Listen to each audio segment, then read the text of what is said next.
You all hear okay? Yeah. Busy day in the NFL, for sure. I'm just going to say a few things to kick this off, and then Rich will as well, and then we'll take any questions you all have for as long as you want to chat. So, number one, I want to thank you for a couple of things. Thank you for being here on a really busy day. Also want to take a minute, and there's many media friends we have here in the audience, and we want to thank you for your support for the NFL, for our franchise, for helping communicate the story to our fans throughout the year, throughout the years. So I always want to show appreciation for that. That's very sincere. Without the media, it's important for us to get our messages across to the fans, and it's important for the fans to hear from you as you see our results and interpret our results. And so you are our partners. So thank you very much for that. These kind of decisions are never easy, and particularly when you look at the personal side of things, and with the coaches that I've been connected with and Rich over a longer period of time than myself. My 22 years as your owner, it's very painful when you have to make a change like this. There's a professional side of it and there's a personal side of it. So the personal side of it, we look at someone like Coach Smith, similar to Mike Smith, similar to Dan Quinn, similar to other folks we've had relationships with. This is an extraordinary human being coming from an extraordinary family.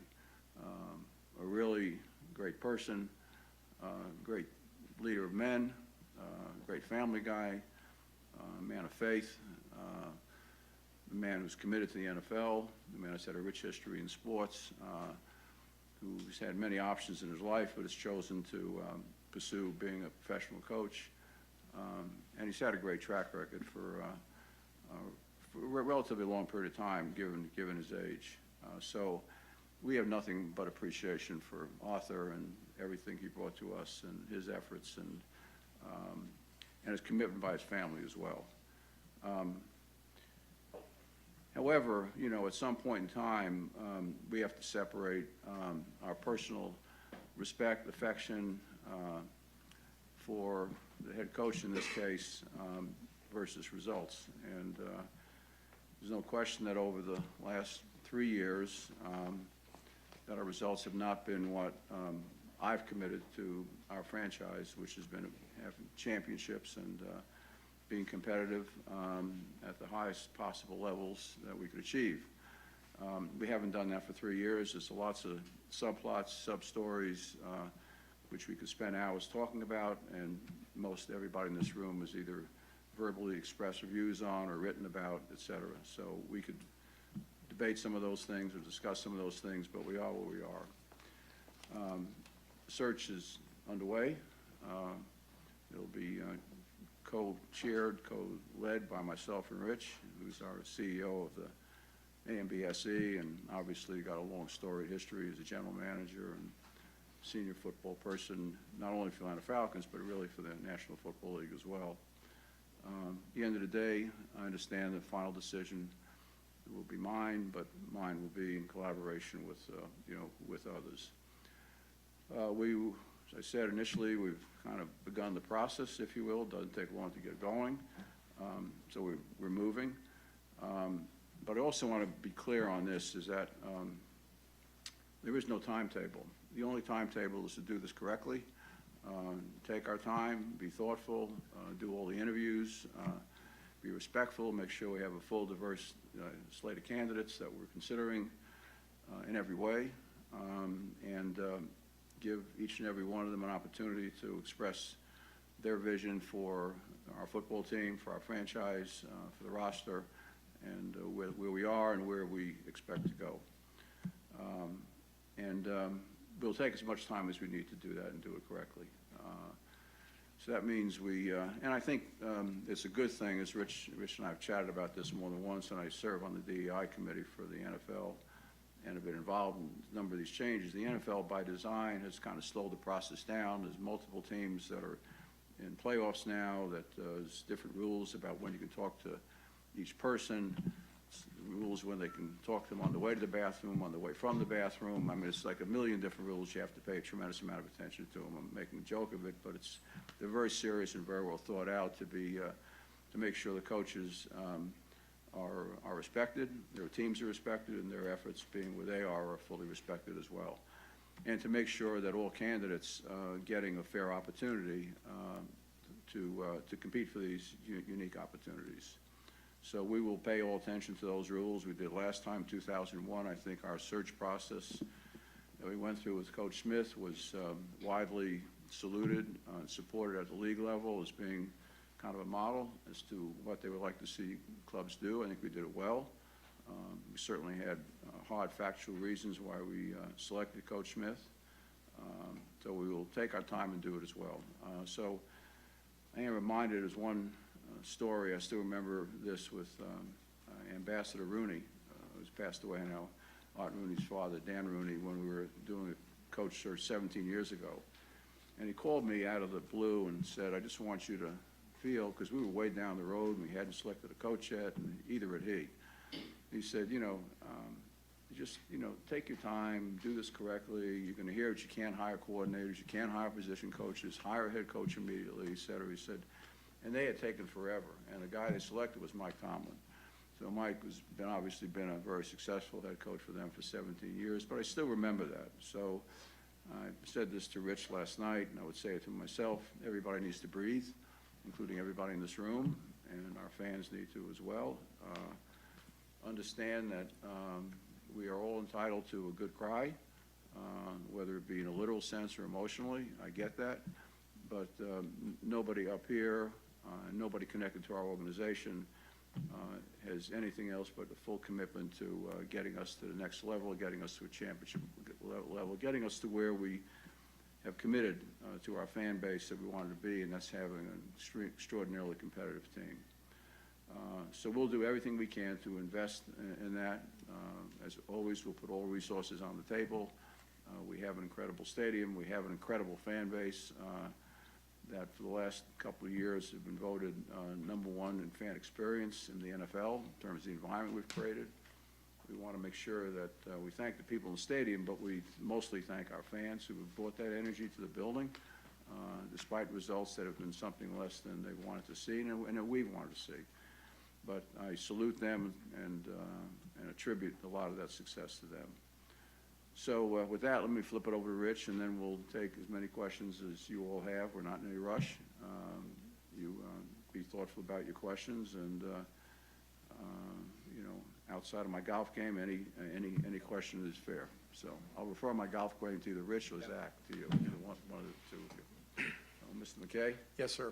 So for me, it's a hard day. I'm the son of a coach, so I know the impact of decisions like this and what they mean. They mean to the families, to all the people that are associated with, trying to get us to the championship level. It's a very tough moment. Let me say to Arthur Smith and to what he did for us. When he came in with he and Terry in 21, we were in a situation where the franchise had some veteran players that were on veteran contracts with a very, very challenged salary cap. And I give credit to both, Terry and Arthur in that, they spent 2 years retooling our roster, fixing our salary cap, which really wasn't the function of mismanagement before, but a function of trying to keep a veteran team and taking a chance to win a championship, and then having COVID come in and have the salary cap go down, which really kind of caught us. But that said, I give them a tremendous amount of credit. Arthur is a great human being, a very collaborative head football coach, gave great vision to our scouting department, and I think that allowed the retooling of the roster where I think we're in a good place. We intend to win and compete at the highest levels in 2024. One of the reasons we made this move is that reason. And part of the reason we think we can do that is the work that Arthur and his staff did, as did Terry and his staff. It was not easy. This year, we did not achieve what we wanted to achieve. and there are many factors around it. But for us, we have to look at the fans and say, are we in a place where we think we can compete for a championship? And are we going to be too patient or not? And in this case, we felt like the change was necessary to make sure that we compete in 24 at the highest level. So I, have a really good, I've enjoyed my professional and personal relationship with Arthur. He did, as Arthur Blank just noted, he started at the ground up. I mean, he was a GA or below GA that worked his way all the way up to being a head football coach. And he's a very respectful, very good guy in the building, very good relationship with his players. But we need to always hold ourselves accountable to our fans, and we need to try to put ourselves in a position to compete for championships, and that's why we made this decision at this time. Let me, just two other comments I want to add on. One Rich alluded to, and I want to be really clear on this. We've been around situations where the coach has lost, quote, the locker room. You've heard that, seen it, maybe experienced it here, maybe elsewhere, you've read about it. This coach never lost a locker room. And I want to be clear on that, and it's a great credit to him, the other coaches, but it's also a tremendous credit to the players, to the leadership that we have on this roster, in that locker room, that the last play to the last day, they were fighting. So I want to give them credit. And our allegiance, our alliance, Rich alluded to, is to our fan base, but it's also to the players. It's the players. It's not about the financial relationship between us and the players, but we owe it to the players to make certain that, given their commitment to the game, emotionally, physically, energy, passion, everything that they do professionally, that we're giving them the best opportunity to win. And if it's anything less than that in any way, then we have to address that ourselves. So, part of this is to honor our fan base, but part of it is to honor our players and make sure that they know that we will do anything and everything we can to give them the best opportunity to perform at the level that they need to perform to give us a chance to have championships in Atlanta. So salute to the players, and salute to Arthur and his coaching staff for building that relationship with the players. It's very impressive. Not just a handful of players, a number have spoken out on his behalf, which is all accurate and honest and attributable to themselves. They weren't, positioned to speak up. They just spoke from their hearts. So great kudos to that whole group of players and that coaching staff as well.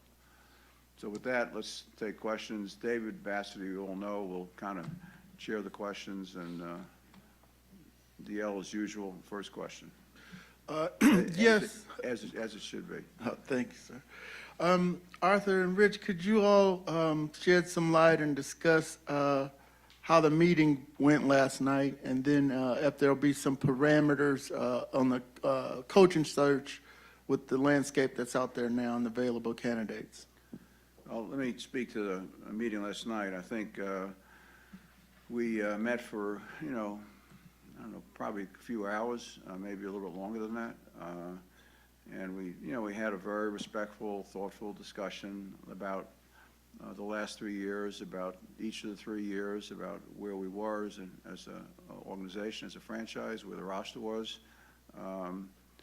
We talked about, considerations that were on the table, and just felt at the end of the day, and we spent some quiet time after we finished with Coach Smith deciding that the right decision, all things considered, that we needed to move forward.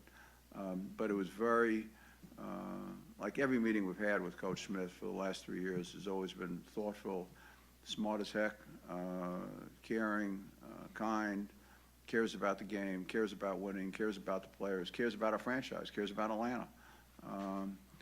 So that's kind of the tone of the meeting. I'll let Rich talk about the other. Yeah, I mean, as typical, Arthur Smith, he's very well organized, very well prepared. It was a great, really good discussion under emotional circumstances after a game and an end of a season. But it was, it was very productive, and it was the right was the right thing for us to have that exchange, and I was proud of him the way he handled it, and as he does almost all of that.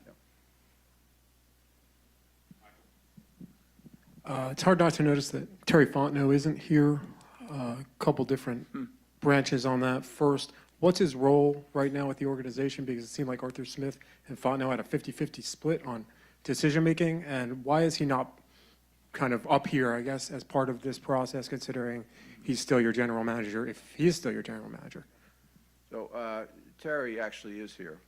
So are a ton of other staff people that'll be heavily involved in this search and heavily involved in the decision as we go forward. Because they're physically not here, it doesn't mean they're not very well represented here. Terry was aware of the process we were going through. We sought out Terry's opinion of other senior people in our organization as well.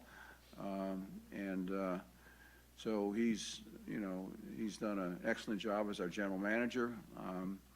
Our drafts 2001, 2, and 3, 21, 22, 23 have been good. Some have been a little better than others.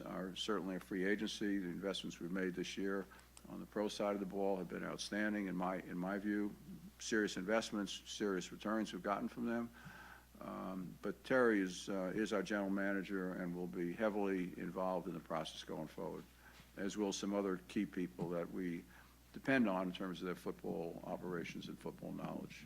Rich, you want to? Yeah, I would say, Michael, I say today, did I meet with Terry 25 times? Yes, probably. Yeah, he's doing a lot of work. The search, listen, we've got a lot to organize, and he and his people have to organize it.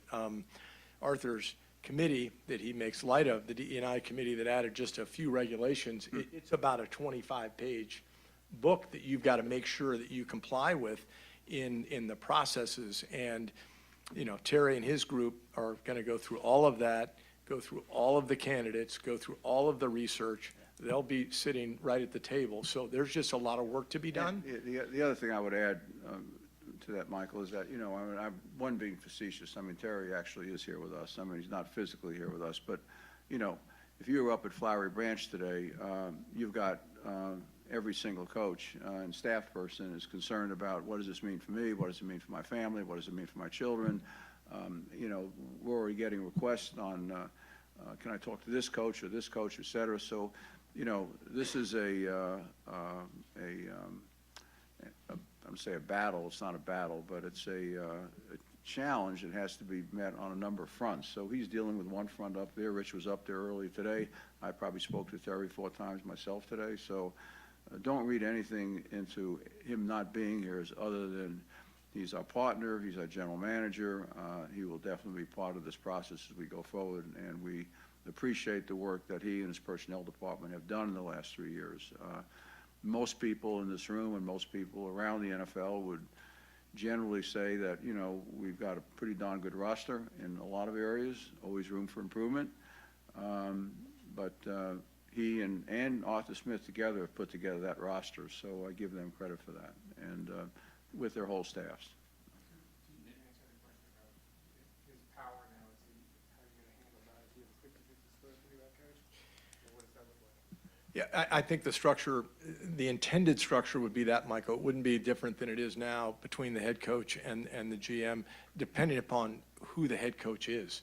And that I think one thing we're going to be very committed to is, the head coach could be one that has head coaching experience, could be, there's not going to be a definition of this, head coach. It's going to be left to the best candidate.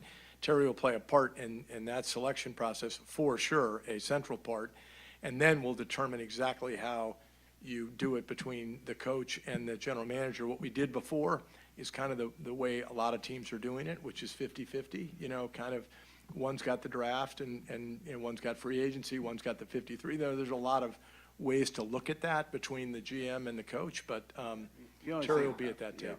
He'll be incredibly involved. The only thing I would say to add on to what Rich said as well is that we made a study in 2002 before Rich was with us, which is hard to believe because it's been 20 years, I think, right, Rich? 20, yeah. But I was really interested when I became an owner in 2001, and we did this in 2002 with actually a GM that used to work for Rich in Tampa, helped do the study. the history of the NFL, what were the attributes that made teams really successful over a long period of time? So the short and long answer to your question, Michael, is that you need a general manager and a head coach that have the same vision for the football team the same way. How you distribute it, if it comes down to power, you're in a bad place. The word power should never come into play. It shouldn't be measured necessarily. I do sort of believe in the Bill Parcells philosophy is that you're asking the coach to produce the wins and be responsible for the team record, et cetera. At the end of the day is that, you've got to let them partially or significantly be responsible for helping, prepare the recipe for the recipes that are going to require shopping and what have you for players. And if you ask Terry, back the other day, he just gave me the same analogy. He said, my job is to help fill requirements that the coach and coaching staff believe we need to build a winning roster. So we're looking for collaboration. There has to be collaboration between a general manager and a head coach. Has to be respect, not always agreement. Agreement is not always a good thing. A respectful disagreement is important in any institution, any organization, et cetera. So you want everybody to speak their minds. You want everybody to be listened to. At the end of the day, hopefully you'll have the same vision and same focus. You'll be able to come to decisions that collaterally everybody agrees to. Collaboratively, I should say. How do you guys feel about knowing you're not going to please everybody all the time? Certain members of the fan base feeling that the structure for the coaching search should be different. Maybe different people, different voices need to be heard more so this time around. Well, there are different voices that will be heard, right? Obviously, we have a different general manager now that we didn't have last time. We have different personnel people that will be in it. We haven't decided on a search firm, whether we'll use one and who it'll be, but we very well may, and that gives you a different perspective. I think, Nick, it looks totally different today than it looked 10 years ago in head coaching searches, in that the process is so much slower. There's so much more time for research. There's so much more time for collaboration between a bunch of people to be able to get to an idea and a decision, that I think that I hear them.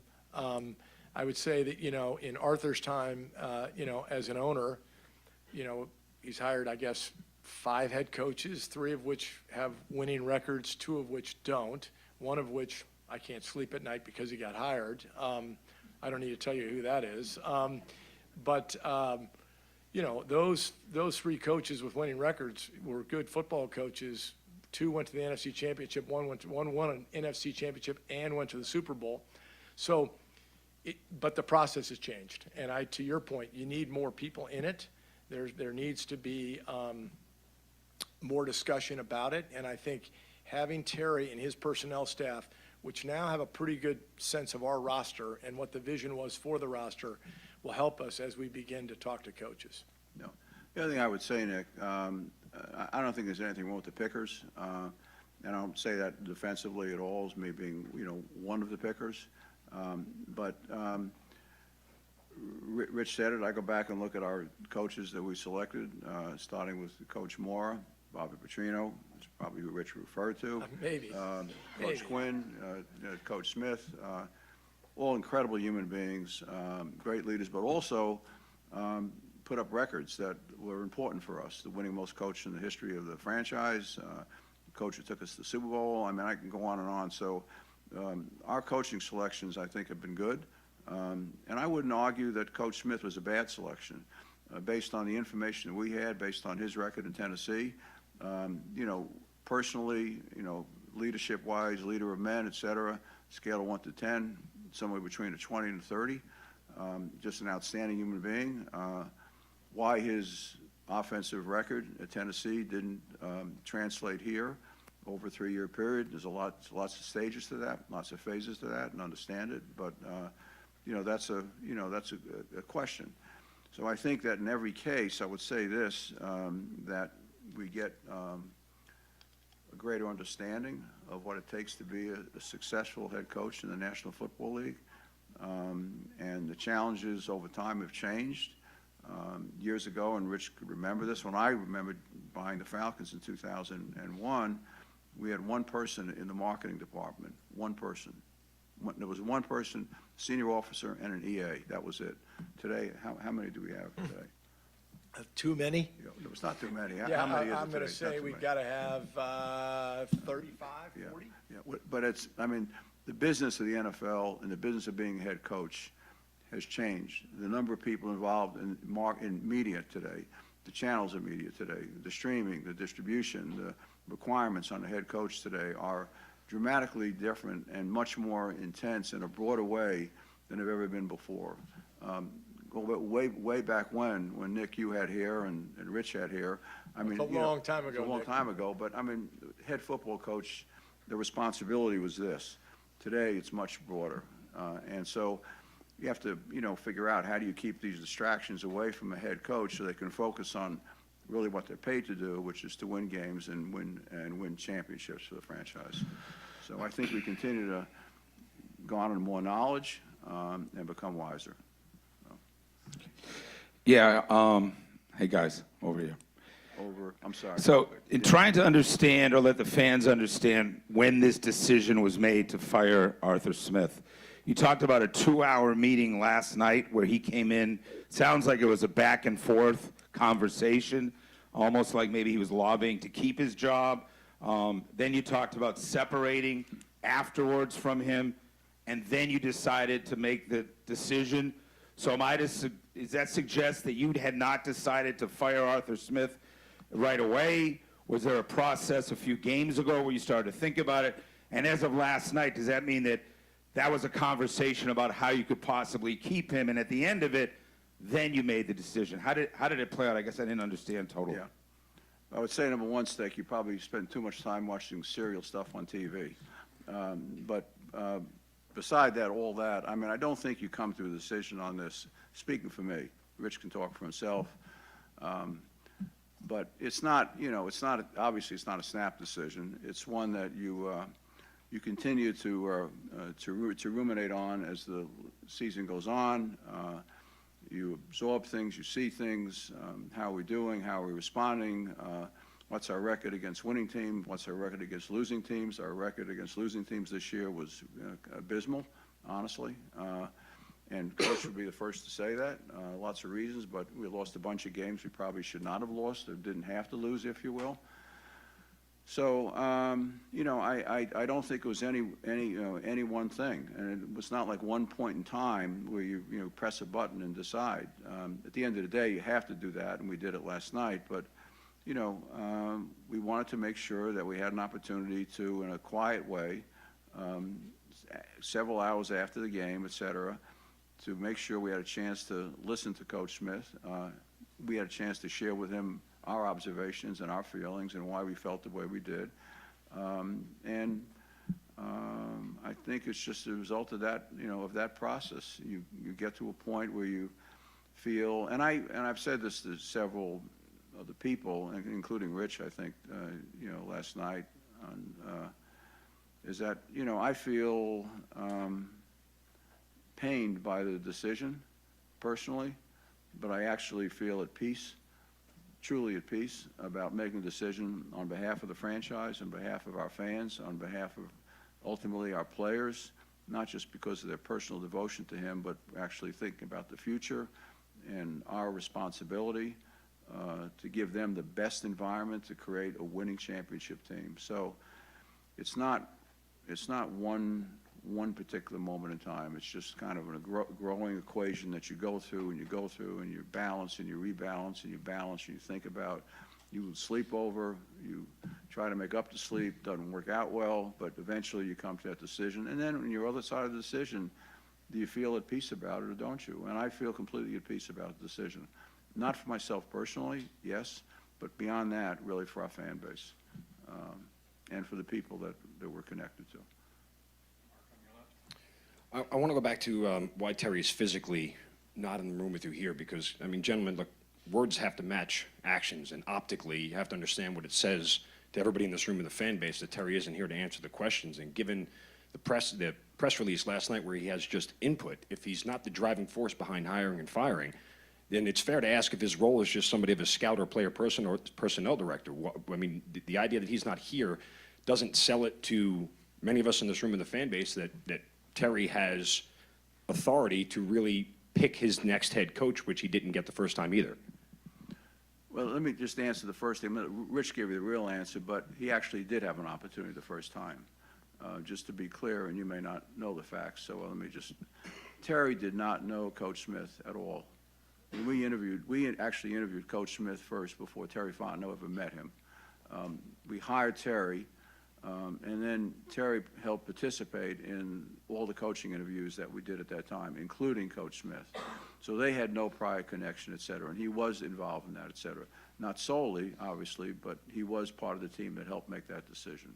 So we have nothing but respect for Terry personally as well as professionally, and the staff that he's put together. So I want to just be clear on that. So, I mean, we can't have everybody here, that we all have roles to do. I mean, if you were at Flowery Branch today, it's a version of a personal, difficult circus up there today. So he's holding that fort down. Rich was up there this morning, and he's dealing with coaches, their concerns, their families, everything going on that's up there, which is very significant.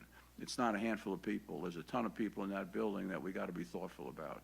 And I'm blessed having him there dealing with that while we're down here dealing with this. So, Rich, do you want to? Yeah, the other thing I would say to your question, fine question, but Arthur Smith did not report to Terry, and we didn't set it up that way. We didn't want it that way. We wanted a partnership where there could be a shared vision and get us what we thought we needed on the personnel side, and I think we achieved it. We're definitely in a better place than we were 3 years ago based on their collaboration. Today, as we see it, we see the same setup. We don't see the coach reporting to Terry. But Terry will have that same role as being in charge of personnel. So the idea was, and Michael asked the question, will it be a 50-50? That's our thought going in. Could change, but please don't take it that somehow Terry's role would be diminished. In no way, shape, or form would his role be diminished. His role has still been to run the personnel department, which I think the record speaks for itself. And it's been These pretty gentlemen, good. they both, if you look at a traditional table of organization, they both report to Rich McKay. And that, we've been clear about that. So that hasn't changed, and kind of Rich represents Terry up here today.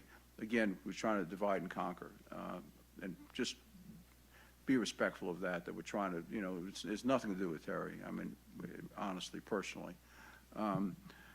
And I would just share again, I'm repeating myself a little bit, but if you end up with a debate between a coach and a general manager, who's got the 46, who's got the 53, who's got the plus 16, who's got this, who's got that, you really don't have the kind of collaboration.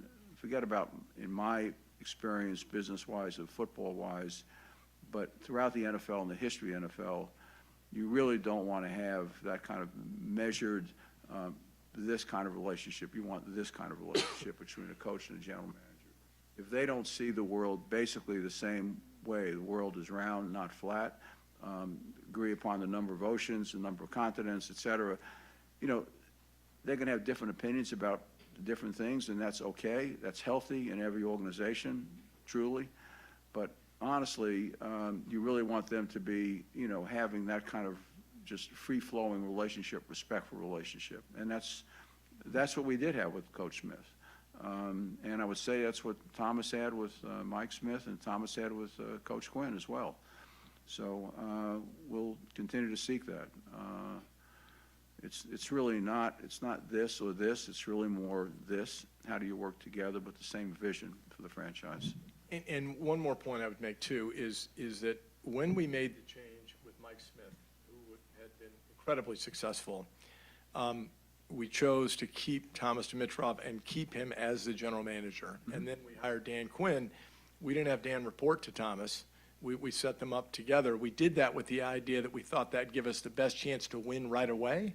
And 2 years later, we were in the Super Bowl. We felt like that did serve us well because it didn't start with two new people in powerful positions completely re-examining the roster and doing some things that maybe go backwards before we go forward. So that was kind of our thinking then, and it's not too dissimilar to now. Yeah, that's a really good point. And I think, every head coach is going to have a little different perspective on the roster. I mean, we may grade every player, or certain players at A's or B's, and they may grade them at a B versus an A. So, I mean, that input's going to be important from whoever the new head coach is. But it's also important in terms of personnel to have that kind of connection so you understand the history and actually share the experience of how this player has played over time, what their transition has been into the league, how coachable are they, have they performed at this level. All of that, Terry and his staff, and it's really his staff as well, are able to help work productively with a new head coach to get the kind of results we're looking for sooner, as Rich said, rather than later, as I think we went through with Thomas and Coach Quinn. You guys mentioned the first 2 years here, basically complete roster turnover, all the cap issues you had. One can make the argument that 7 wins, he overachieved with that issue at hand. You mentioned he didn't lose the locker room. So was his downfall putting all his eggs in the Desmond Ridder basket? Or at one point, did he ask to get another quarterback? And if so, who prevented that? So let's go to the quarterback discussion. I would say no. I know of no discussion where there was, a quote, ask for another quarterback. I would assure you that Terry and Arthur talked through a lot with respect to the quarterback position, whether it be draft or whether it be veteran free agent or trade. And I could be wrong, but I know of nothing that, I'm sure they might have talked about it over a beer, but I know nothing that got to a formal discussion point. I think the idea with Desmond was they drafted Desmond third round. They had seen him. They liked what they saw. They saw the progress during all the practices during the 22 season, played 4 games, and they made the decision that that was the best path to try to win this year. It didn't work out for a number of reasons, but let's not just say it was Desmond. But I don't think there was a disagreement over the position. I think that they made most decisions. I mean, listen, they work together like GMs and coaches are supposed to work. We're not there. They're just off working it, and then they come back and report on what they're going to do. But I felt like their relationship, their communication, and their results were pretty good. And to me, this is a unique situation for me because in many of these, you hear this phrase, direction, right? Oh, we got to change direction. That's a classic phrase in a situation like this.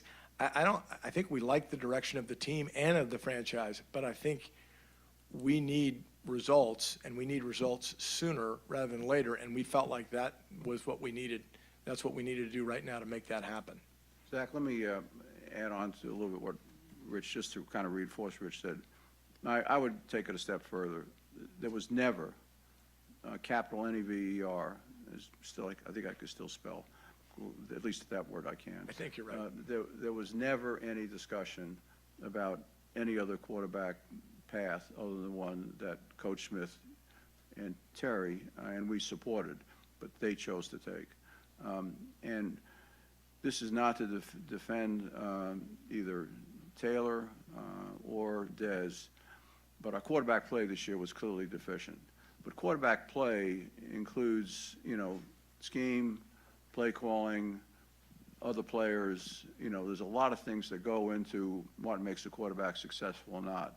And how you transition a quarterback into the NFL with the level of complexity of plays you put in front of them and whether it matches where they are in their career path. There's a million things that go into it. That's all I'm going to suggest is that, I've learned a lot in 22 years, and that's one of the things. So it's not just the player.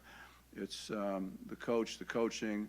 Many of these young men today, in all positions, come in the NFL today. They are diamonds in the rough, but they need to be polished, and polished by a great coaching staff. So, I mean, Desmond, I'd say Desmond would say the same thing. Taylor would say the same thing. It wasn't the kind of years that they hope to have personally, obviously for the club as well.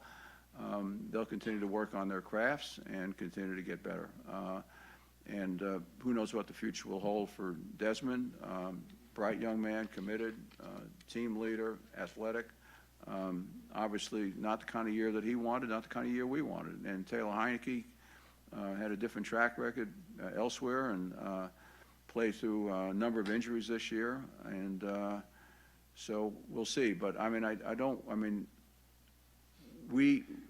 know that I did, and I know that Mr. McKay did as well, that any option that the coach ever wanted relative to whether it be quarterback or any other position was completely supported by all of us 1,000%, 1,000%, without any equivocation. Gentlemen. Jared, how are you? Good to see you Pretty again. good. Good to see you too, Arthur. Thank you. Wondering how much weight you will put on previous head coaching experience. And, Rich just talked about needing to, to win sooner rather than later. You talked about, Arthur, the demands on the head coach and how it's changed. Given the fact that you've never hired a head coach, a coach with head coaching experience, NFL head coaching experience outside of Petrino, does that change now? You want to take a crack at it? Yeah, so I would say, Jared, that for me, I think I've hired 2 coaches in Tampa and then I've been part of the ones here. I think I would say that I am inclined to say that the where you look should be incredibly broad, and it should include head coaching experience. And I think there is something to head coaching experience, but it's got to be the right head coaching experience. And that is not so easy to find, because it's not been easy for me to find over the years. But I think if you find one and you should consider it, absolutely. Why wouldn't you? But I think also you have to, on the coordinator side, you just have to take your time and make sure that you're paying attention to what is their experience, how many years have they been a coordinator. There's a lot of studies that have been done on that, and I think you need to pay attention to that. So I'm not going to sit here and say that you shouldn't have a prior head coach, but I wouldn't also say that you have to be, biased towards it. I think you just got to take I think the one thing that I knew back when I first started in this league was this process used to be a race. That's what it used to be. It was a race. And all you did was get on the phone and race, and you pulled the trigger. You might have interviewed him for an hour, but you were scared. That is no longer the case, and therefore, to me, it makes it way better to do just what you described, which is bring all the candidates in, former head coaches and current coordinators, and let them, have an opportunity to speak and talk to you about your football team. Jared, I would add on, I know you've been around the league, been around the game longer than I've been. I don't know how many years, but very long and long storied career as a reporter and a journalist. Don't want to, salute you for that. I do think today being a head coach in the NFL is more demanding and more complex. Players, I think, are coming into the NFL with a different set of life experiences today, often expectations. And so I think a head coach has to, part of his job is to, sometimes be a psychologist along with everything else, putting a team together with the right kind of chemistry. So I think you either have to you're working with coordinators and bringing them in. There are examples of coordinators like, Sean McVay or play calling, or Kyle Shanahan obviously was part of our franchise and great success here and moved on, obviously even greater success elsewhere. But those are both play callers. But they've surrounded themselves with a structure that allows them to either get enough coaching on the other side of the ball or enough support in their role as a head coach where they can maintain the focus on the football side of the business the way they have to. So I think, if you bring in a coordinator today, I think any coordinator would say is that, I'm great at one side of the ball, the other side of the ball, but, I'm going to need some work to help frame out my job as a head coach and to make sure that my time and attention gets balanced on both sides of the ball, because one side of the ball, the other side of the ball, they're both critical.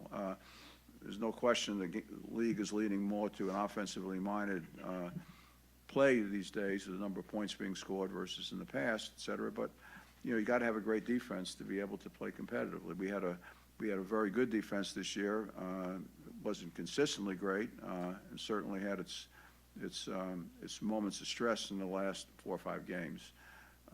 So, I think that Richard said you want to cast the widest net you can, and then because of the process we go through today, for all the right reasons, slowing things down.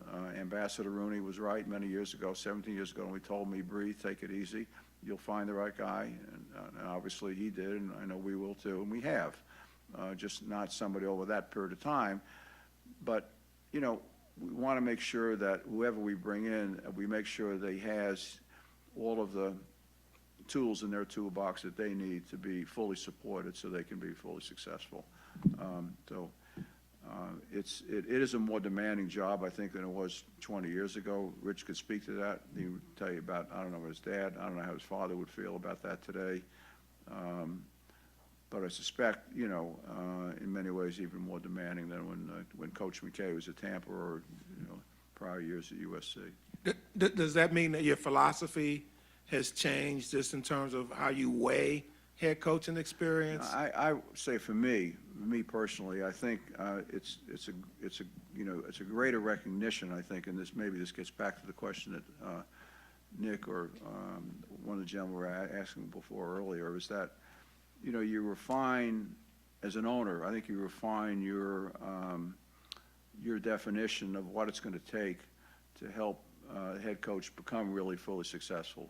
What is everything that we can do to give them the resources, and the resources is the culture, the environment, financial resources, all of those things, and to make sure they have all the piece parts that they need around them so they can produce the levels that represent the very best of them and that represent the best for the franchise.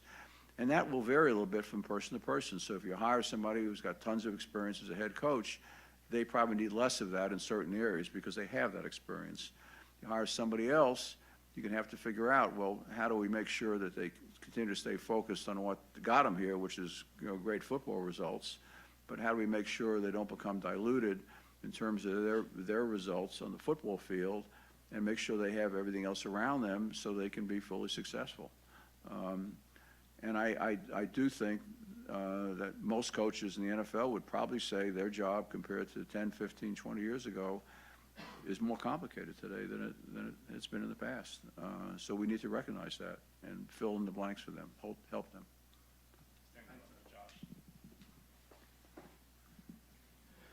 Was it a mistake not to pursue Lamar Jackson? Was it a mistake to not pursue? You're asking me. I'll give him. Yeah. I don't think so. I mean, I think that. I mean, it's easy to say yes. Looking given his year, he's obviously an incredible player. We did not have the cap space. I think the coaching staff felt, coaching personnel, all of us felt collectively, but certainly Coach and Terry, that we felt we had an answer in Ritter, a younger player without that kind of contract that would have kept us from actually building the team we wanted to build. What's happened to us too often in the past, Josh, and you've seen this, and many people in this room can remember players that we've drafted well, brought them along, got to year 4, year 5, we had to let them go because we didn't have the cap space. It's not a question of cash; didn't have the cap space, so we had to let players go. That's not a good formula. We want to be able to raise our own children and keep our own children as best we can. So I think the result of that thinking was that let's stay the course. Let's continue to pursue the vision that we have now. Continue to build a roster, build this foundation offensively and defensively, and go from there. It's not a criticism of Lamar. You can debate whether or not he would have really been available or not. Who knows whether they would have matched whatever offers are on the table. I don't know that. I'm not sure. But certainly a great player, for sure. Had a great year. Rich, to use, not to ask you to repeat Mr. Blank, but But did, in using your words and things that reached or did not reach the level of formal discussion, did that question ever reach the level of formal discussion, or was it Well, we're in cap rehab, and we were coming out of cap rehab, and we felt good about where the cap rehab was going. I think anytime you talk about, and I don't like to talk about specific players on other teams, that does tend to get you in a little trouble. But anytime you're dealing with a restricted free agent, which is that's what a tender does, you have to also decide, is there a chance this player is going to come or not? Because ultimately, you don't get to make that decision. The home team does. And so I would say in players like the one you described, I think the internal answer was no. And so I've been down that path. I did a restricted free agent one of my first years in the league, did Neil O'Donnell, knew we had him. We were so excited. We were ready for the press conference, and I think at 11:58, they matched the offer, and the Steelers kept him. So I think that discussion was had, but I would say that I think that was what the answer was. Yeah, about, I guess, maybe a year and a half ago now, you guys pursued Deshaun Watson, and that led to the, yeah, about a year and a half ago now, you guys pursued Deshaun Watson, that eventually led to the trade of Matt Ryan, and then put you guys in a different maybe quarterback situation than maybe you would have been otherwise. Looking back now, who was the driving force behind making that Watson pursuit? And do you look back now and say maybe that kind of messed up the plan that they might have had all along? Or with Arthur and Terry? I mean, I'm happy to answer. And Rich can answer as well. I think the decision at the time to pursue Deshaun to the extent that we did was a collaborative decision. Just the way we're going to be making the next decision about the next head coach. There'll be a number of people involved in that. We pursued it to a point, and at some point it didn't make sense for us, and so we became just an observer. I think that Matt, let me start out by saying this, and Rich and I have talked about this. I mean, Matt, he's certainly going to end up in our Ring of Honor, whether he ends up in the National Football League Hall of Fame. He's certainly one of the greatest players and greatest quarterbacks we've ever had in our history. We had an incredible 14 years with Matt. I think we had collectively continued to push that ball down the field as an organization, whether it be with Matt and others. Had continued to try to look for that last piece or two and get us over the hump, et cetera. And I think unfortunately it got to us a point where the salary cap situation was so so burdensome that we couldn't build the kind of franchise, the kind of roster that we needed to have going forward. And it's not a criticism of anybody. It's a reality of the National Football League. So at some point you have to decide, should we move on and try to do a reset and have another 14-year run with another version of Matt Ryan, which is incredibly difficult to duplicate because he's a special player, especially human being, and a special player as well. So I don't think, looking back at that decision, I don't think, even looking back with with hindsight, I don't think we would have done anything any differently at that time. It was not a long discussion we had about Deshaun. We went through a little bit of the process with him. Then we decided for a lot of reasons that we didn't want to continue pursuing that. Do you want to add to that, Rich? Now, listen, Matt Ryan is one of my favorite people in life and one of the greatest players that ever played for the franchise. Will definitely be in the Ring of Honor whenever he's ready to get in the Ring of Honor.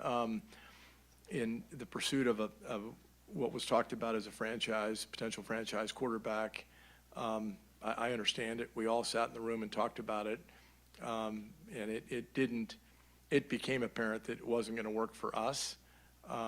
And the consequence of having Matt then move and go to Indianapolis, we understand it. Hate seeing him go anywhere else, but respect the hell out of Matt, the person and the player. And for us, we had to get the salary cap moving. It had to move because Matt was occupying, over 20, 25% of our cap. And so that was going to happen at some point. And it had reached a point where, just remind everybody who may be aware of this or not, but I mean, last 20 years in the Super Bowl, there's never been a quarterback who's been more than 70% of a team's cap, and Matt was approaching close to 25% of ours. There's nothing to criticism of Matt, it's not a criticism of Thomas, not a criticism of our coaches involved in. in doing that, or Rich or myself, et cetera. We all signed up for it, and we were thankful, going back to 2008, when we drafted Matt, that he had an incredible career with us. But at some point, you have to make a transition. You know, at some point, you're forced to make a transition, whether it's related to compensation or it's related to and/or performance. You have to make that judgment and move on. And, you know, teams have done it extraordinarily well over the years. You look at what's happened in Green Bay. They've moved on with, you know, from Brett Favre to Aaron Rodgers. Aaron Rodgers, apparently Jordan Love is now playing at a very high level. Whether it'll be Aaron Rodgers or not, time will tell. But, you know, he's playing at a very high level as well. So, you know, that's ideal. And that's kind of the direction we hope to move in ourselves. Matt, you guys were going to move on from, so just to be very clear, you guys were going to plan on moving on from Matt Ryan regardless of Deshaun, based off of the way you guys talked about the salary cap? Or, No. Or, so Matt could have been, if you guys had not, Matt could have been the quarterback last year. Could have been, but there was going to be, that discussion was ongoing as to what the timing was going to be, because at some point, you have to exercise the June 1 rule and put the dead money into the next year, and that, for us, it turned out that that's what we did. But no, I would not, I'm not trying to tie those two together. Thank you. I don't know if it behooves anybody up there to say it or not, but with all the data points, as wide a net as you're going to cast, all the lists, all the 20-plus years of experience you have, is it unfair for someone like me to say that hiring a head coach is nothing more than a crapshoot now, or do you feel that's not the case? Yeah, I would say. I would, you know, I mean, I would say the day it becomes a crapshoot is that I definitely don't think that I ought to be the owner of the franchise. I would take great exception to that. On behalf of myself and behalf of everybody who's involved in the process. It's absolutely not a crapshoot. I don't think that Mike Smith was a crapshoot. Dan Quinn was not a crapshoot. Jim Moore, for a period of time, was not a crapshoot. Coach Smith, really, in fairness to him, year 1, year 2 was really not a crapshoot. It was highly, you know, I mean, Arthur Smith, when we recruited him, was probably the most demanded, one of the most highly demanded coordinators that were available at the time. And his record in Tennessee was not good, it was impeccable. They led the National Football League 2 years in a row in red zone success and goal-to-goal success, et cetera. Not in the top quartile, they were number 1 and number 2, basically number 1. So it's far from a crapshoot.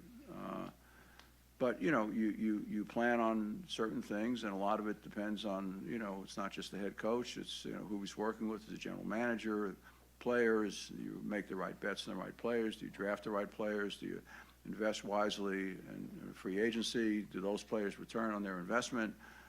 There's a whole variety of things that come into play. Do you have injuries? Don't you have injuries? I mean, there's a million things that come into play.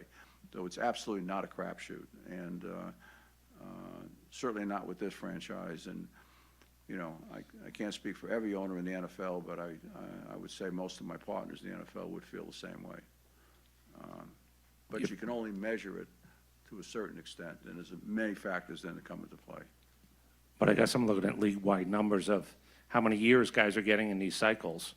And if it's a 3-year turnaround league-wide, not just here, but is it something that they're, with everything that you know, it's almost like picking a quarterback, it seems, that there are going to be factors that are going to come into play that make the cycle as vicious as it is. Well, there's no question that the National Football League is a highly competitive league. There's 32 teams, so we're going to have half of them, if not more, lose every year. And when they do, there are going to be people, both internally and externally, that begin to have that discussion. So I don't know that the patience level of franchises has changed that dramatically, but it probably has moved a little bit from the days of staying the course. But I don't think that teams take this decision lightly, and nobody does this for the press conference. There's nobody making a change like this that I know of for the press. They're making it because they want to win a championship and they want to change the course. The other thing I would say is that this would be very true in all of my business experience, which goes back 60-odd years now. is that, and the NFL really is no different. This does require a degree of patience, which isn't always my longest suit, because I represent an impatience inside for, results, productivity, et cetera, and most everybody who works with me would say the same thing, and representing the fans in that regard as well, which is healthy. I'm not apologizing for that. That's the way I'm wired, and that's, and they never understands that. Having said that, it does take time, particularly as you go through and trying to answer a little bit what Mike was asking and what Zach was answering. It takes a little bit of time because, this is not an open market.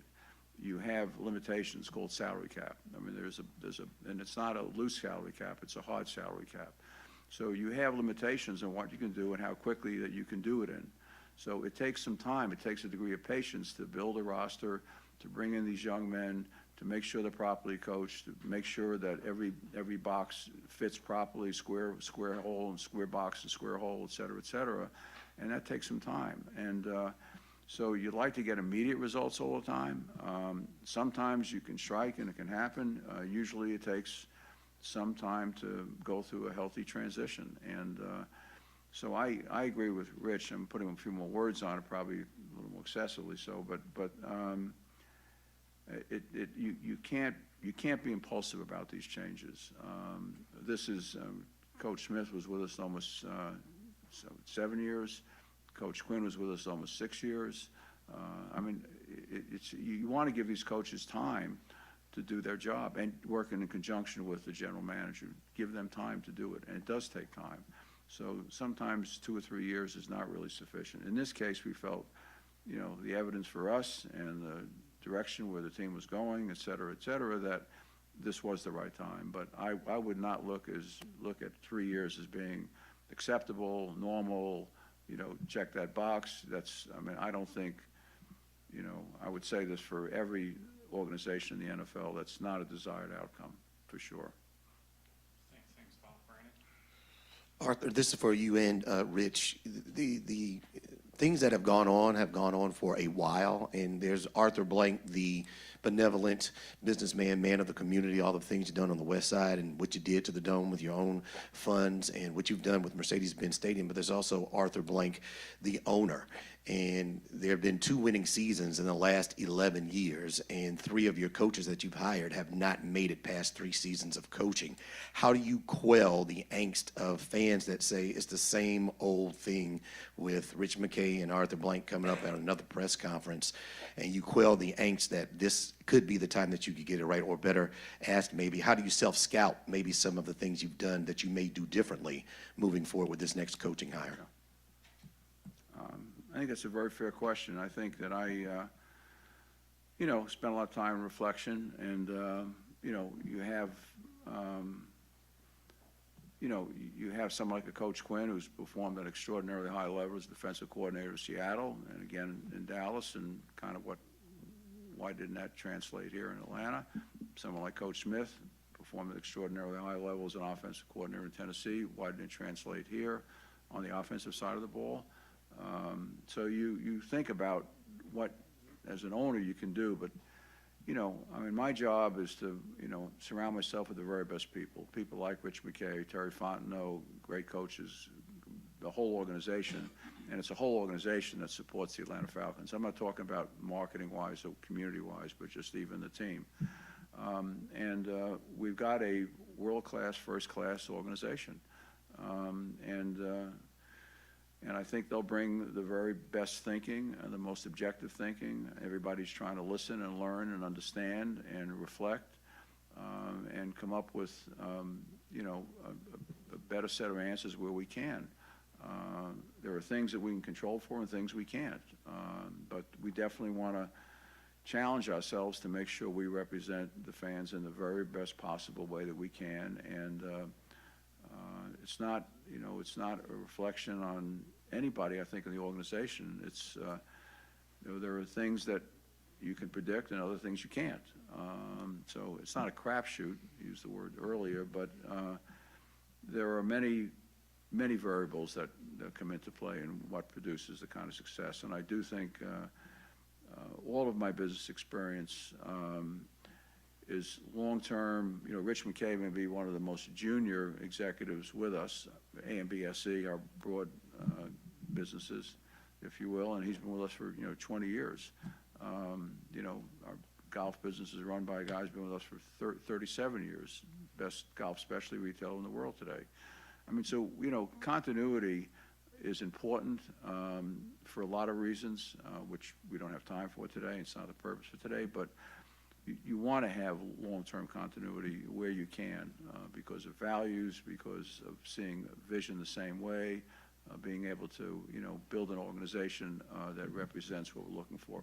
And the truth of the matter is the great coaches who've coached for a long time, whether it be Coach Belichick, 24 years, or Coach Tomlin, 17 years, or I don't know how many years Sean McVay's been in L.A., how many years now? 7, 8? 7, 8 years. Kyle's been, I mean, so, it can be done.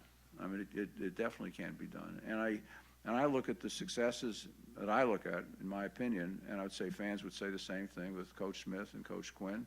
They were very successful runs over a very long period of time, winning games at rates that we've never had in the history of the franchise. I mean, we've never had a back-to-back winning season. When I bought the team in 2001, Commissioner Tagliabue told me at that time at the closing that, by the way, this franchise you bought has never had back-to-back winning seasons. I said to Paul, and Paul was the brightest guy in the room. He never would say it, but he was the brightest guy. I said, well, that can't be right. I went back and I checked and I said, I mean, it's probably before the internet was even available. I said, he is right. But, Coach Smith, 5 winning seasons in a row. Coach Quinn, second coach to get us to the Super Bowl. I mean, we've had a lot of success with coaches that have lasted longer than 3 years. So I think that's available out there. It's doable out there. I think that we can have the same kind of success and achieve that at that level and higher as we go forward too. We'll have a ton of good candidates. It's a great city. The building's great, but that's really not what the issue is. I think they'll love the roster. They'll love where we are in terms of transitioning. Rich, I mean, you cannot downplay the importance of what we had to go through in terms of salary cap situation. Every team went through salary cap pressure because of COVID. When the revenue went down because of COVID, our cap went down. But, because of our rolling the dice and being committed to this veteran population we had on our roster, and it wasn't one person, it was a group organization that was making those commitments. At some point, we just had to stop pushing that ball down the field and just say we need to go through a readdress and a reset. And we did it. You can nuance it at any position any way you want to, but essentially we had to do that, as every franchise does in the NFL.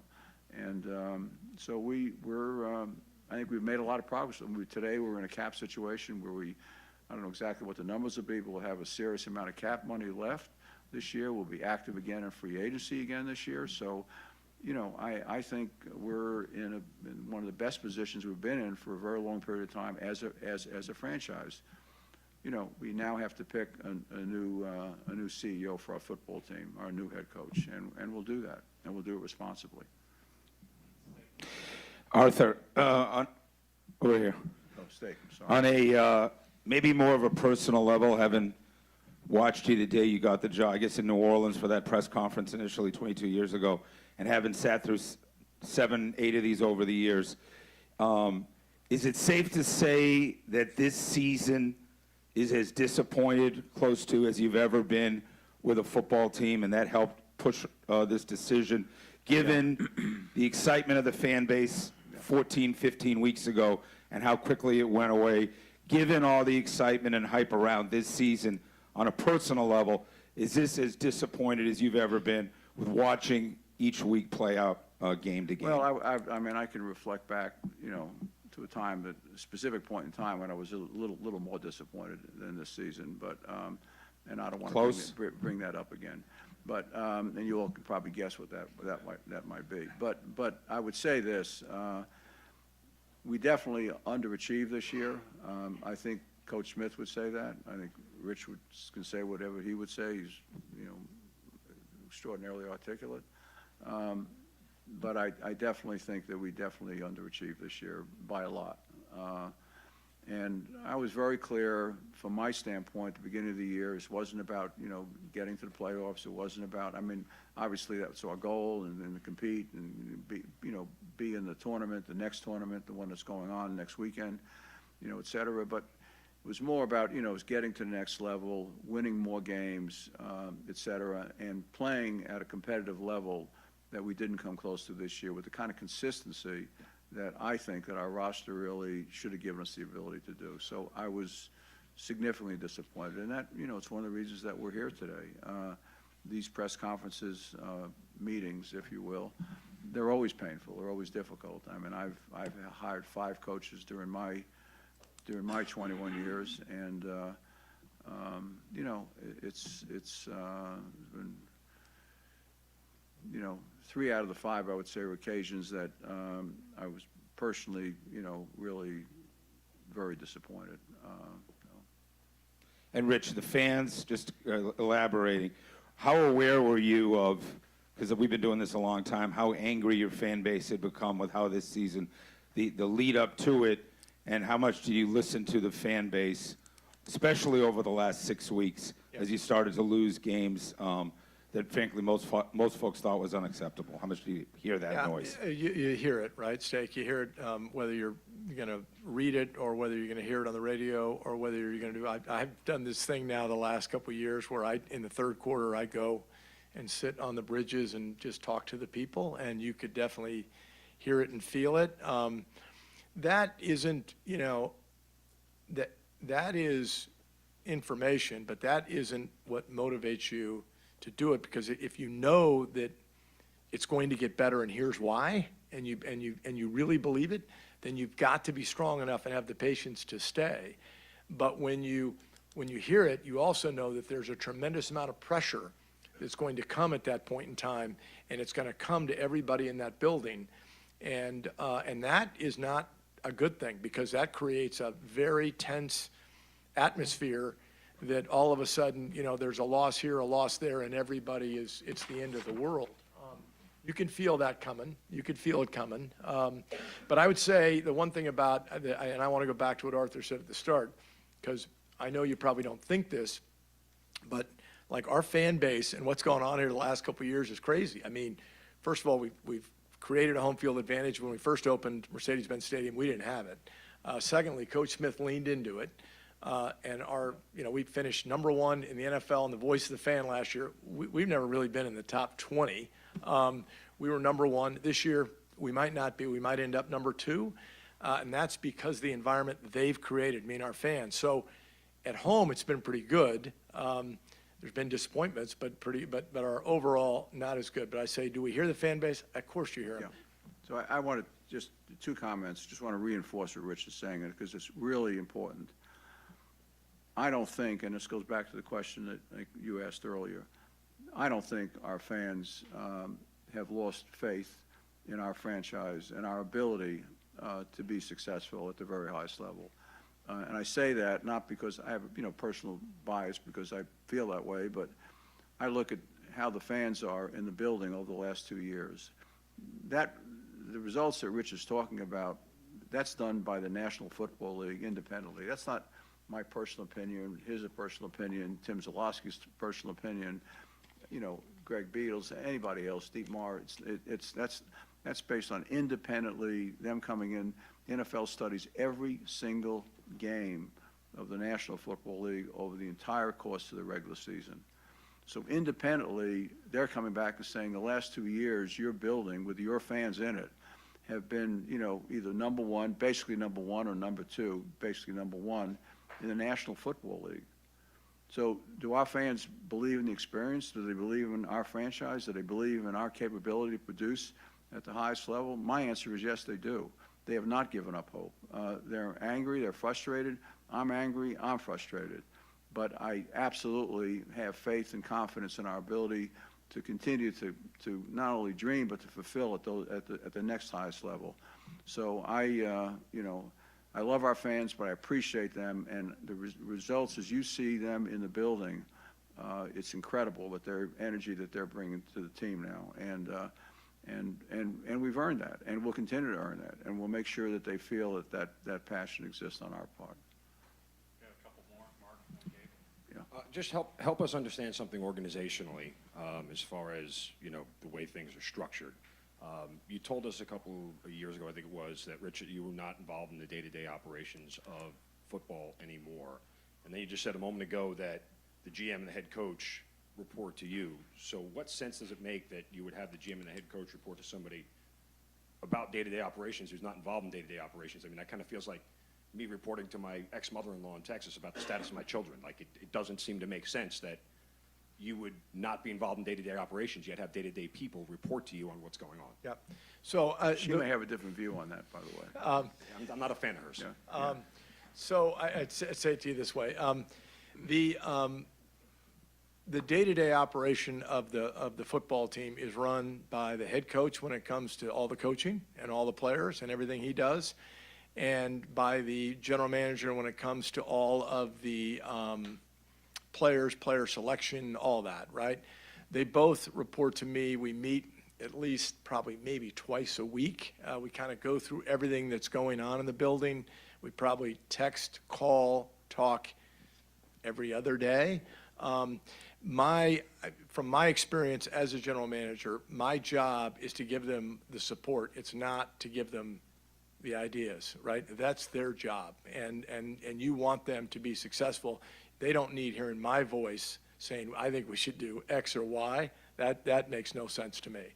So what I try to do is make sure that we set up, all the procedures and everything we can to make sure that we have the processes in place to try to get the best decisions from the two decision makers and everybody that works for them. Because to Arthur's point, these are not small organizations anymore. This isn't like when I got in the league and there were 12 people that worked in the whole building. This is a way different operation today. And so that's how I operate. There are some in our league that don't have a person at my level. They don't exist. They just report to the owner, and they meet once a month, or they send them an email, or they do whatever. We do it differently than that. I think most are kind of going towards our method, which is having somebody there to give them support and the resources beyond just the owner, based on where the owner is in his career, his or her career. So that's just kind of the way we set it up. I talk to Arthur and Terry, I don't know, 25 times a week. But do I sit there and go to draft meetings? No, I don't go to, that's not my place. That's their place. They're in charge of the draft. Well, Rich is being, it's just who he is. He's being a little bit humble. So I think in fairness, I think everything you said is accurate. However, he has a rich history as a general manager, working with many coaches in Tampa, here in Atlanta, certainly at the NFL level, on the NFL competition committee, which he chairs now for 26, 27 years, been on for probably 30 years, has worked with virtually every coach or general manager that you could name or think of. So he brings a lot of knowledge and a lot of wisdom. So I want to be clear. I think both Coach Smith and Terry will consult with Rich to get his wisdom. Not necessarily initially to push something or start something, but we're thinking about this. I mean, what do you think, et cetera? That's clearly not my role. I mean, I don't pick players. I don't cross that line. That's not my job. I have lots of other jobs beyond just the Atlanta Falcons, other things as well. But even within the context of the Atlanta Falcons, that's not my responsibility. So Rich brings a lot of wisdom that they will lean into appropriately on occasion. And that's what they should do. And Rich should be able to share that with them, and I expect him to share that with them. But he should not be the initiator of everything. That's their job primarily. But you know what? If he has a great idea, we're interested in it. If we have an EA in the building who has a great idea, we're interested in hearing from he or she. Truly. Great ideas come from lots of places. Every floor, every wall, et cetera. So we want to hear good ideas wherever they come from. Oh, yeah. I would say the answer to that is yes. The input is, yes, I would say I do. And I'm not bashful, never have been bashful about giving my opinion. But I'm not going to demand my opinion because that's why they're hired. And, you know, so I'm not going to sit in a draft meeting. They are going to, at the end of their draft meetings, when they set their board, they're going to bring Arthur and I in and say, this is our vision. This is what we think of the draft. This is what we think we should do. And we listen to it, ask the questions, and then the plan is set. So, and if we've got a question about it, I'm going to ask the question, but I'm going to let them make the decision. I mean, the idea of the questions is to understand the strategy, to probe where necessary, to make sure it's solid, to make sure that we understand it so we can communicate it between our own ears and to other people that we're connected with as well. But also, particularly in the case of Rich, to share with them, well, I've, you know, seen this movie many times and this is the way this may end. Think about this as an option, or understand this may end up taking place. Are we ready for that? You know, so that's his job, and he does it extraordinarily well, and we're blessed to have somebody with his credentials, background, and his collaboration ability to work with, you know, all the folks in our building to bring us the kind of success that we have had. Not of late, I get it. That's why we're here. And the of late, I think, Brent, to your point, I do want to say that, listen, when we played in the Super Bowl, didn't win the Super Bowl, we went back the next year and went to the playoffs, and really That was my worst time. Yeah. In case, Yeah. in case, Steak, you couldn't figure that out. If you couldn't figure that out, yeah. I give up. But when you look at this, let's just look at what happened, right? So, I mean, because I've relived this enough times. When that happened, the next year we went to the playoffs, and I thought Dan Quinn had his best year coaching. That was a very difficult season to come back from. Yeah. But then we continued to lean into that team, and as you lean into that team, you know, you're taking salary cap risk, and as we took that risk, we didn't get the results, and then for different reasons. But as that happened, we were legitimately getting ourselves a little bit a deeper hole. So the one thing I would say is to Arthur Smith and to Terry is when they came on board, given what had just happened with COVID and given what had happened in 18 and 19, they had serious challenges. So I can't give them enough credit. And we all sat in the room and talked about it, but they had a plan of, you know, this is how we're going to do it in year one, this is how we're going to do it in year two, and then this is who we're going to be in year three. And so they're, you know, I remember in the press conference for hiring, and I think we were virtual, when we hired Arthur Smith, the question was asked by someone who recently retired, is this a rebuild? And we said very clearly, no. Well, that was because you don't want to say it's a rebuild because you want to win, and you're trying to win. But there was a lot of rebuilding going on for Arthur and Terry. Gabe? Yeah, going back to quarterback talk, just do you feel like lacking an answer at the position here is going to negatively affect you competing for some of the top candidates? And how important is that position going to be in the interview process? Well, you know, I mean, anybody in this room can answer that question, honestly, and would probably give you the same answer that I would give you, or that Rich McKay would give you, or that anybody in our organization would give you, or our fans would give you. Having the right quarterback in the NFL is a really big deal.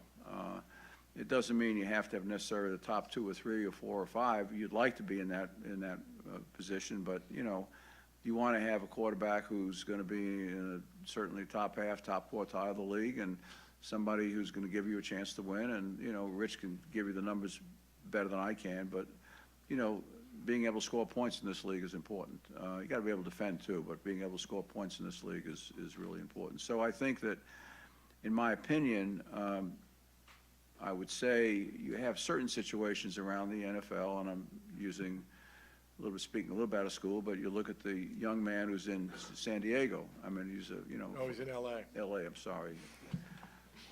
You know, I just showed my age. I forgot they moved to L.A. So, but, you know, they have a fine quarterback. So you could say, well, that's an advantage. On the other hand, I could easily make the argument that you've got a pretty rich quarterback, potentially rich quarterback draft this year. There'll probably be some quarterbacks who may be available in free agency or by trade, et cetera, as well. So I think to a new head coach, I think that's an opportunity. It's an opportunity to, you know, kind of pick their own partner, if you will, their own spouse, if you will, and, you know, who they can grow with, who they can select, or however we acquire them, wherever we acquire their rights, draft, free agency, whatever it may be. So I think in many ways, when they look at the foundation that's built here and the roster that's built here, and the offensive side of the ball, I mean, you look at an offensive line that year before last was the third highest in rushing in the National Football League, which is not one game, it's over a course of a season. And this year, down a little bit from that, but still very competitive running the ball. And you look at the quality of the draft picks we've had on the offensive side in the last 3 years, and an offensive line that is extraordinarily well coached and well prepared and plays hard every week with virtually, you know, almost no injuries. So I think to, you know, the right kind of coach, I think it's an opportunity that this is a big part of what we got to pick going forward. But, you know, I'd rather pick my own spouse and have somebody else pick them for me.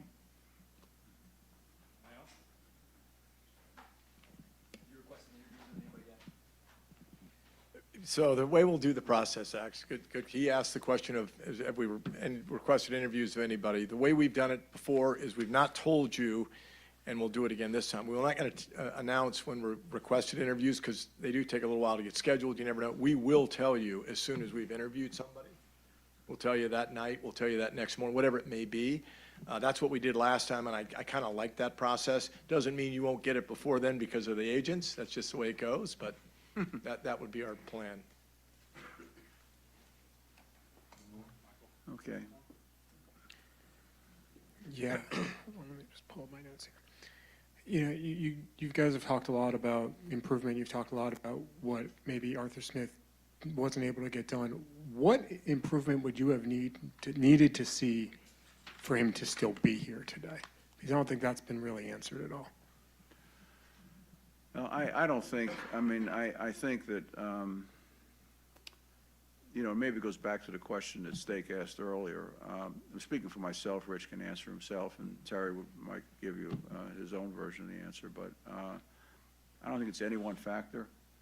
There are a lot of things that come into play, and do you feel at the end of the day, after watching this movie unfold, or, you know, play unfold, do you really feel like this is the best place for us to be to take our franchise to the next level? And for many reasons, for me, wasn't one reason, there are many reasons for me that I felt we should move on. You know, beyond the personal side of it, just from, you know, which makes it extraordinarily difficult, and, you know, God willing will always be that way, that I will never take these things lightly because of the impact on human beings. But professionally, there were just a number of factors that went into it, and the fact we ended up where we did after we had a schedule that was really to our favor. I think generally, most people would say we drafted pretty well over 3 years. Generally, most people would say that our free agency, particularly this last year, has been, you know, it was the first year we've really had real cap money to work with. It was generally would get very high grades. So, you know, maybe to Stake's point earlier, the gap between achieving and underachieving was much bigger than what I anticipated this year, in a variety of ways. Rich, I don't know, you. Michael, I have nothing beyond that. Listen, I have a tremendous amount of respect for Arthur Smith. And the process of going through the evaluation of whether this was the right thing to do took a little time. And in our mind, this was the right thing to do, and it was the time to do it. But please don't put it on one factor. There's plenty of factors that go into it. But I want to just repeat, and maybe just in closing say this. You know, throughout our lives, all of us in this room and everybody who's listening and watching this, you know, personally, professionally, has to make big decisions in their lives. And sometimes you make these decisions, you look back and you reflect, you know, how do I feel on the other side of the decision? Do I feel better or do I feel worse? I mean, I will tell you, beyond my personal pain for the coach and his family and all the coaches potentially and their families, et cetera, we'll see how that sorts out. But I feel professionally that this was absolutely the right move to make because of my responsibility, our responsibility to our fan base, and not only to the players we have today, but the players in the future. And I'm at peace with it. I'm not at ease with it, but I'm at peace with it and feel that we made the right decision. And I'm, you know, obviously we're here today to share that with you.